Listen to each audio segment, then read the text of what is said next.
آج سینیٹر عرفان صدیقی صاحب کی اس پریس کانفرنس کا جس میں انہوں نے آئینی ترامیم کے حوالے سے اور بالخصوص عدالتی جو رویہ ہے اس حوالے سے بڑی کھل کر بات کی ہے اور بالخصوص مخصوص شخصیتوں کا جو کیس کا فیصلہ ہے اس پہ بھی تنقید کی ہے. میرا سوال یہ آج انہوں نے کہا ہے کہ یہ عدالتیں جو ہیں وہ آئینی ترامیم کے حوالے سے یا جب حکومت کوئی ایکٹ پاس کرتی ہے اس کے حوالے سے تو شور مچا رہی ہیں، لیکن کبھی مارشل لا کے خلاف شور نہیں مچایا اور مارشل لا کے بلکہ انہوں نے حمایت کی ہے، اس کے ساتھ کھڑی ہوئی ہیں، ان کو کور دیا گیا ہے ان عدالتوں کی جانب سے. تو اس لیے یہ عدالتیں جو ہیں اس حوالے سے ضرور سوچیں اور حکومت کی راہ میں روڑے نہ اٹکائیں. تو آپ کیا دیکھ رہے ہیں، کیا حکومت اور عدلیہ کے درمیان جو محاذ آرائی ہے وہ کھل کر سامنے آ گئی اور ایک جانب سے عدلیہ کے حوالے سے بحث سامنے آتی ہے یا عملی طور پر کوئی بات کی جاتی ہے، ریمارکس آتے ہیں، دوسری جانب سے یہ حکومتی ترجمان جو ہیں وہ حکومت کا موقف دے رہے ہیں؟ بسم اللہ الرحمن الرحیم. اعتزاز، بہت شکریہ، تمام مہمانوں کو میرا سلام. اعتزاز، بات یہ ہے کہ ہمارے ملک میں ادارہ بچا کون سا ہے؟ جو حکومت کے اندر ہوتا ہے وہ یہی الزام لگاتا ہے اگر ان کی مرضی کے ڈیسیجنز نہ آئے. یہ دیکھیں کہ دنیا میں کہاں ایسا ہوتا ہے کہ سپریم کورٹ کا ایک لارجر بینچ بنا ہو اور اس میں بھی میجورٹی کے ساتھ ججز کا ایک فیصلہ آیا ہو تو حکومت والے اس پہ تنقید کر رہے ہیں، بلکہ اس سازش کے تحت وہ سارے نظام کو لپیٹنے کی کوشش کر رہے ہیں. اپنا جسٹس عائشہ نے ایک سوال پوچھا تھا، انہوں نے کہا چلیں یہ سیٹیں پی ٹی آئی کو ملنی چاہیے یا نہ ملنی چاہیے، یہ تو ایک الگ سوال ہے. یہ بتائیں آپ کو کیوں ملنی چاہیے؟ یعنی کہ آئین میں لکھا ہوا ہے کہ جس کی جس تناسب سے سیٹ ہوگی وہ ملے گی. جس نے 2 سیٹیں جیتی ہیں اس کا تناسب آدھی سیٹ بنتا ہے یا پونی سیٹ بنتا ہے، ان کو 4 سیٹیں دی جا رہی ہیں. یہ تو کھلے عام دھاندلی ہے نا. آپ نے دیکھ لیا کہ کس طرح فارم 45 کے اوپر لوگ جیتتے ہیں، آپ فارم 47 نکل آتے. آپ نے آئین اور قانون کا احترام کرنا ہی نہیں ہے اور کہتے ہیں آپ ملک کو آگے لے کے چلیں گے. یہ کس ملک میں ہوا؟ جس ملک میں رول آف لا نہیں ہوتا وہاں صرف تباہی آتی ہے، اور اس ملک میں تباہی ہی آ رہی ہے. یہ بڑے کوئی شادیانے نہ بجائے جائیں کہ آئی ایم ایف نے قسط جاری کر دی ہے. اکانومی کو اگر آپ نے لینا ہے تو ایک سمپل سی بات ہے، دیکھیں ایک آپ کی آمدنی ہوتی ہے، انکمنگ ہوتی ہے، ایک آپ کی آؤٹ گوئنگ ہوتی ہے. ہم بنگلہ دیش کی مثال لیتے ہیں. قرض لینا کوئی بری بات نہیں ہے، تمام ممالک لیتے ہیں، امریکہ سے لے کے ایتھوپیا تک لیتا ہے.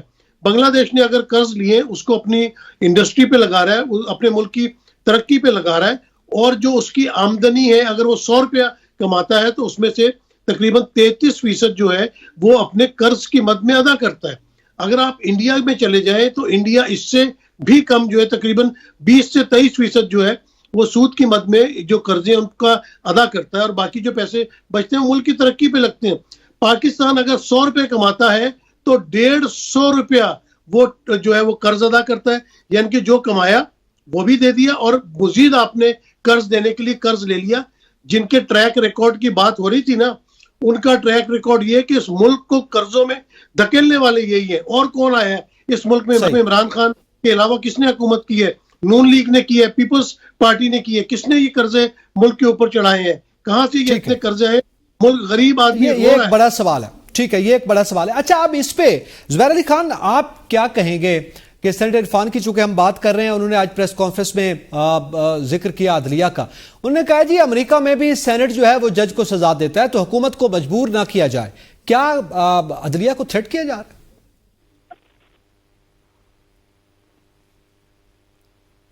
زبیر علی خان مجھے سن پا رہے ہیں؟ جی آپ کے سوال آواز کٹ رہی تھی.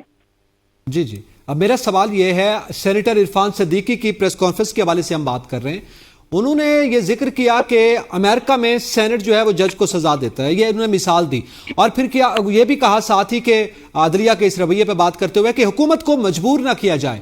کیا یہ ڈائریکٹلی عدلیہ کو تھریٹ کیا جا رہا ہے؟ باقاعدہ پیغام دیا گیا؟ دیکھیں، سینٹ سے کیوں سزا دلوانی ہے؟ سیدھا آئین میں ترمیم کریں اور جوڈیشل کمیشن جو ہے اس کو بھی فارغ کر دیں، اور جو عدلیہ ہے ان کا اگر ٹرائل کرنا ہے تو ملٹری کورٹس میں کروا دیں. اس حکومت کے پاس تو اس وقت ان کو سمجھ نہیں آ رہی کہ کس طریقے سے اس عدلیہ کو کمپرومائز کرنے کے بعد جو ہے وہ اپنی گھر کی لونڈی بنا دی جائے. تو یہ ججز کے بارے میں اس طرح کی گفتگو اور اس طرح کی زبان استعمال کرنا اور پھر ساتھ میں جمہوریت کا چیمپئن بننا، یہ ایک اتنے بڑے تضادات ہیں ان کے بیانات میں کہ اس کے بعد تو ان کو کچھ جمہوری کہنا بھی نہیں چاہیے. تو سینیٹر عرفان صدیقی صاحب جو خود پہلے ووٹ کو عزت دو کے نعرے کے تخلیق کردہ تھے، اس کے بعد جس طریقے سے انہوں نے یہ ساری چیزیں کی ہیں، اور سینٹ میں ہی انہوں نے کہا کہ 63A جو ہے اس کی تشریح درست نہیں ہوئی اور ووٹ جو ہے وہ کاؤنٹ ہوگا، یعنی کہ وہ فلور کراسنگ کی بھی اجازت دے رہے ہیں اور اس کو لیگلائز کرنے کے چکر میں ہیں۔ پہلے یہ ووٹ کو عزت دو کا نعرہ لگاتے تھے، اب یہ خود ووٹ کی تذلیل جو ہے وہ کروا رہے ہیں۔ تو یہ ججز کے ساتھ جو کچھ ہو رہا ہے یا عدلیہ کے ساتھ جو یہ کھلواڑ کرنا چاہ رہے ہیں، یہ تو واضح ہے۔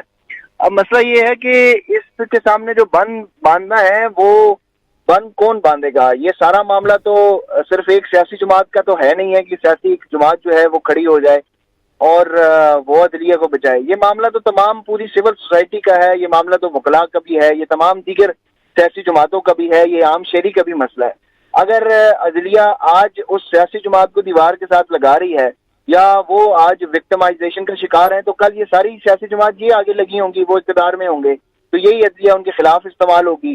پھر جس طریقے سے آج کل نیب کے حوالے سے یہ بات کرتے ہیں کہ نیب کا ادارہ جو ہے وہ آرم ٹوئسٹنگ کے لیے استعمال ہوتا ہے، تو یہ ساری چیزیں جو ہے وہ تو پھر ایک ہی گھر سے ایک ہی جگہ سے کنٹرول ہوگا، اور یہ سب ان کو بڑی بخوبی اندازہ ہے کہ یہ سارا یہ اپنے ہاتھوں کے ساتھ جمہوریت کا جو چھوٹا سا درخت یا پودا لگایا ہے اس ملک میں جو نام نہاد جمہوریت ہے، اس کو بھی اپنے ہاتھوں سے یہ کچل رہے ہیں اور روند رہے ہیں۔ ٹھیک ہے، تو یہ خود سارے لوگ جو ہیں وہ پچھتائیں گے۔ اب اس میں سول سوسائٹی بھی اس کی زد میں آئیں گی، سیاسی جماعتیں بھی آئیں گی، وکلاء بھی آئیں گے، صحافی بھی آئیں گے، یہ تو پورے پاکستان کا مسئلہ ہے، پھر عام آدمی کا بھی نقصان ہوگا۔ ٹھیک ہے زبیر، اچھا اس پہ میں مسعود رضا آپ سے جانا چاہتا ہوں۔ انہوں نے یہ بھی کہا کہ مخصوص نشستوں کے فیصلے کے بعد سے بالخصوص جب بات کی، انہوں نے کہا کہ اس میں اتنی پیچیدگیاں ہیں کہ سمجھ نہیں آتی کہ جب الیکشن ایکٹ ہے اس کے تحت جو ہے وہ مخصوص نشستیں الاٹ ہو جاتی ہیں، اس کے بعد پھر ایک آزاد امیدوار جو ہے وہ کسی اور جماعت میں نہیں جا سکتا، یا وہ آزاد رہتا ہے، یا پھر جس جماعت کو اس نے کہہ دیا اس کے بعد لاک ہو جاتا ہے، تو اس کے بعد تاکہ مزید مسائل پیدا نہ ہوں۔ لیکن ایک جماعت جو کہ فریق ہی نہیں تھی، اس کے حوالے سے آزاد اراکین کو جو ہے وہ اس کے کھاتے میں ڈال دیا گیا اور سنی اتحاد کونسل کو نکال دیا۔ تو آج انہوں نے بڑی ڈیٹیل بات کی ہے۔ سوال یہ ہے، آپ یہ پیچیدگیوں کے حوالے سے جو وہ ذکر کر رہے ہیں، آپ کیا سمجھتے ہیں اس فیصلے میں کیا مزید پیچیدگیاں پیدا ہوئی ہیں؟ اگر ہوئی ہیں تو کیا ہے؟ پیچیدگیاں تو پیدا حکومت ہوئی ہیں، اور حکومت جو ہے نا یہ اپنی اخلاقی اور سیاسی جنگ ہار چکی ہے، اس لیے یہ اب پیچیدگیوں میں پھنسی ہوئی ہے ٹیکنیکل بنیادوں پر، اور وہ بھی وہ جس کے لیے مزید آپ کو قانون سازی کرنی پڑتی ہے، بار بار گول پوسٹ چینج کرنا پڑتا ہے کہ ابھی یہاں پر گول ہو رہا تھا تو اب وہاں پر گول ہونا شروع ہو جائے گا۔ تو اس طرح سے یہ اب تو آپ دیکھیں نہ تو سیاست نہ تو اخلاقیات بچی ہیں، اور مجھے اس بات کا جو ہے نا احساس نہیں ہوتا کہ اگر ہمارے ملک میں فقدان ہے تو ٹھیک ہے، کیونکہ ہم میں بیٹھے ہوئے لوگ، وہ جو اللہ کے 99 نام لکھے ہیں ان کے نیچے بیٹھے ہوئے لوگ موقف بدلتے ہیں کہ اپنے موقف بدلتے ہیں، تو پھر قوم کا کیا حال ہونا ہے؟ تو پیچیدگیاں کچھ بھی معاملہ ہے، انہیں اپنے اقتدار کو دوام دینا ہے اور اس کے لیے جانا ہے۔ افسوس ہوتا ہے ایسے لوگ بات کرتے ہیں کہ کل جب یہ گرفتار ہوئے تھے تو ان کے ایک ہاتھ میں قلم تھا اور ایک ہاتھ میں ہتھکڑی تھی، بڑا اونچا ان کا نام ہوا تھا، لیکن آج جب وہی ان پیچیدگیوں کا ذکر کرتے ہیں، سیدھی سی بات ہے، اب فیصلہ آیا ہے سپریم کورٹ سے، اسے ماننا ہے آپ کو، آپ کے پاس کوئی آپشن نہیں ہے کہ آپ سپریم کورٹ کا فیصلہ نہ مانیں۔ ماضی میں جب یہ فیصلہ یوسف رضا گیلانی کے آیا تھا تو آپ ہی کہہ رہے تھے کہ یہ جانوروں کا معاشرہ نہیں ہے، یہ انسانوں کا معاشرہ ہے، تو آج یہ جانوروں کا معاشرہ کیسے بن گیا؟ اگر یہ آج بھی انسانوں کا معاشرہ ہے تو آپ کو ماننا پڑے گا، ورنہ آپ تلے ہوئے کہ یہ معاشرہ اب جانوروں کا معاشرہ ہے، انسانوں کا معاشرہ نہیں ہے۔ تو بات یہ ہے کہ پیچیدگیاں وغیرہ کچھ بھی نہیں ہے، کی بات ہے، ایک عدالتی فیصلہ ہے، اکثریتی فیصلہ ہے، اسے تسلیم کریں۔ عدالت آپ کو آئینی عدالت بنانی اور کرنا ہے، کس لوور کورٹس کا آپ حال دیکھیں، لوور کورٹس میں ملینز کیسز جو ہیں وہ پینڈنگز ہیں، ان میں کوئی ریفارمز کی ایک بات بلاول صاحب کرتے نظر نہیں آ رہی، ایک بات نواز شریف شہباز شریف صاحب کرتے نظر نہیں آ رہے، صرف معاملہ اٹکا ہوا ہے تو ایک آئینی عدالت پہ اٹکا ہوا ہے، اور اس کی وہ کا جنازہ نکال دیں گے۔ یہ بہت اہم وقت ہے، اور بالکل درست کہا کہ یہ سول سوسائٹی کا معاملہ ہے، کہ اس وقت سول سوسائٹی کو جاگنا چاہیے اور اس کے سامنے بند باندھنا چاہیے۔ ٹھیک ہے، ظاہر ہے عام آدمی کے لیے مسائل ہیں اور وہ لوور کورٹ پہ زیادہ مسائل ہیں. اچھا حماد حسن صاحب، آئینی ترامیم کا ذکر ہو رہا ہے، اس پہ تنقید بھی سینیٹر عرفان صدیقی کی ہم بات کر رہے ہیں. ابھی مولانا فضل الرحمان نے جو سینئر اینکر سے اور جرنلسٹ سے بات کی ہے تو انہوں نے یہ کہا ہے کہ وہ چاہتے ہیں کہ آئینی ترامیم اتفاق رائے سے ہوں اور ساتھ ساتھ وہ کانسٹیٹیوشنل کورٹ کے حق میں ہیں. تو آپ کیا سمجھتے ہیں؟ مولانا فضل الرحمان کا پہلے تو ظاہر ہے وہ وہی ڈٹے ہوئے تھے اور وہی منظر پہ تھے اور روزانہ انہی کے پاس پی ٹی آئی بھی بھاگ رہی تھی، حکومتی وفود بھی دوڑ رہے تھے، تو کیا وہ اپنے بیان پر قائم ہیں، اپنے بیان سے ہٹے ہیں؟ کیا عکس کیا آپ نے؟ دیکھیں، مولانا بڑے جہاندیدہ سیاستدان ہیں، اور اگر ان کے گھر پی ٹی آئی والے جا رہے تھے، مسلم لیگی جا رہے تھے، پیپلز پارٹی والے جا رہے تھے، تو یہ اچھی بات ہے. جمہوریت کے لیے مشاورت ہونی چاہیے، کنسنسس ہونی چاہیے، اتفاق رائے ہونی چاہیے. یہ تو ایک اچھی اور مثبت علامت ہے. رہی آئینی ترامیم کے حوالے سے بات، تو اگر آپ اجازت دیں تو میں اپنے انفارمیشن آپ کے ساتھ شیئر کروں. جی جی پلیز. کہ جو میری اطلاع ہے تو بظاہر تو اختلافات دکھائی دیتے رہے، لیکن اختلافات تھے نہیں، بلکہ سب ایک پیج پر تھے. سیاسی قوتیں بامام مولانا فضل الرحمان، بامام میاں نواز شریف، بامام آصف زرداری، اور بعض شکوں پر انہیں تحفظات بھی تھے. اور ان شکوں میں سے ایک نقطہ یہ بھی تھا کہ عمران خان کو کیوں ملٹری کورٹ کے حوالے کیا جائے. یہ اگر ہم ہی مجرم ہیں اور ہمیشہ ہم ہی مجرم ٹھہرتے ہیں سول قیادتیں، تو پھر سول عدالتیں بھی موجود ہیں، اور ان سول عدالتوں نے ہمارے ساتھ کوئی اچھا سلوک بھی نہیں کیا ہے. ہمارے منتخب وزیر اعظم کو پھانسی بھی ہوئی ہے، ہمارا منتخب وزیر اعظم جلا وطن بھی ہوئے ہیں، ہمارے منتخب وزرائے اعظم جیلوں میں بھی ڈالے گئے ہیں.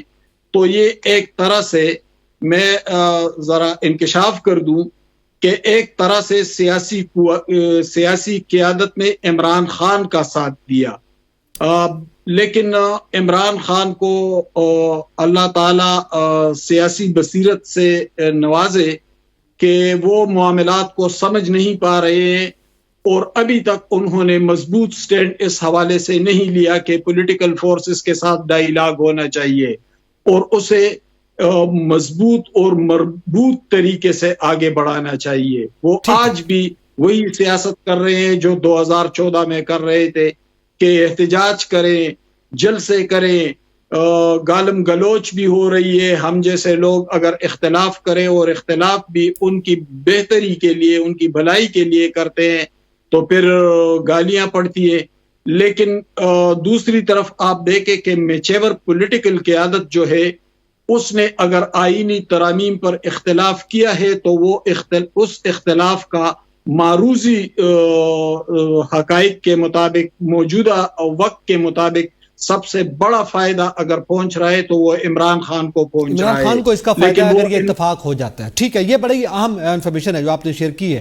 میں زبیر علی خان صاحب آپ سے جاننا چاہتا ہوں، آج مولانا کے پاس ظاہر ہے جو صحافی حضرات ہیں وہ گئے ہیں اور انہوں نے گفتگو کی ہے. آپ کیا سمجھتے ہیں، آپ کے پاس کیا معلومات ہیں؟ اور ساتھ ساتھ یہ بتائیے کیا مولانا فضل الرحمان جو ہیں وہ اب ان کا ٹیٹ اس جانب ہے کہ وہ آئینی ترامیم کے حق میں جو ہے گفتگو کر رہے ہیں؟ میرا خیال ہے کہ یہ بڑا غلط تاثر جا رہا ہے کہ مولانا فضل الرحمان جو ہیں وہ آئینی ترامیم کے حق میں ہیں. مولانا فضل الرحمان نے میں یہ ضرور کہا ہے کہ وہ آئینی عدالت کے حق میں ہے،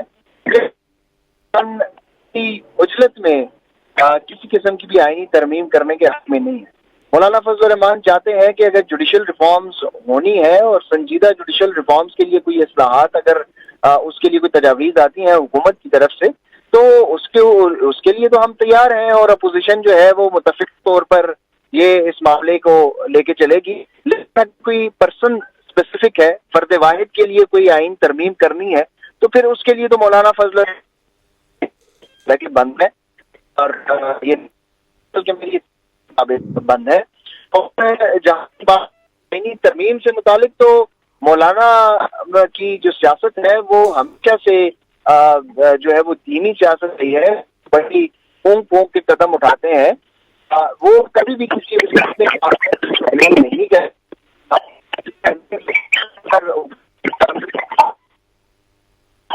جی ہاں جی زبیر علی خان، بالکل آپ کا پوائنٹ سامنے ہے، لیکن آپ کے سگنلز ڈراپ ہو رہے ہیں جس کی وجہ سے جی آپ کے سگنلز ڈراپ ہو رہے ہیں، آواز کلیئر نہیں آ رہی، جی بولیے۔ واضح کی ہے وہ یہ پوزیشن کا جو موقف ہوگا وہ متفقہ طور پر ہوگا۔ پاکستان تحریک انصاف کو بھی مولانا نے یہ کہا ہے کہ ہم اگر پارلیمان کے اندر ہے تو پارلیمانٹیرین کا یہی مقصد ہے، یہی کام ہے کہ وہ قانون سازی کرے۔ تو آپ اختلاف ضرور کریں لیکن اختلاف برائے اختلاف نہیں ہونا چاہیے، اور اس کے لیے اپنی تجاویز دیں، ہم بھی تجاویز دیں گے، حکومت کے ساتھ مشاورت ہوگی۔ لیکن حکومت کا اس وقت جو مقصد ہے وہ کوئی جوڈیشل ریفارمز تو ہے نہیں ہے، کوئی عدالتی اصلاحات تو ہے نہیں ہے، وہ اس وقت ایک پرسن اسپیسیفک قانون بنانا چاہتے ہیں۔ مقصد اس وقت یہ ہے کہ جو عدلیہ ہے اس کو گھر کی باندھی بنا دیا جائے، اس کو ہاتھ پاؤں میں جکڑ کر۔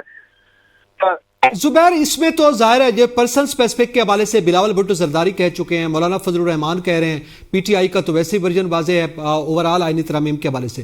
یہ پرسن اسپیسیفک اگر ہٹ جاتے ہیں تو کیا آپ سمجھتے ہیں مولانا فضل الرحمان جو پی ٹی آئی کو بھی ایک پیج پر لے آئیں گے؟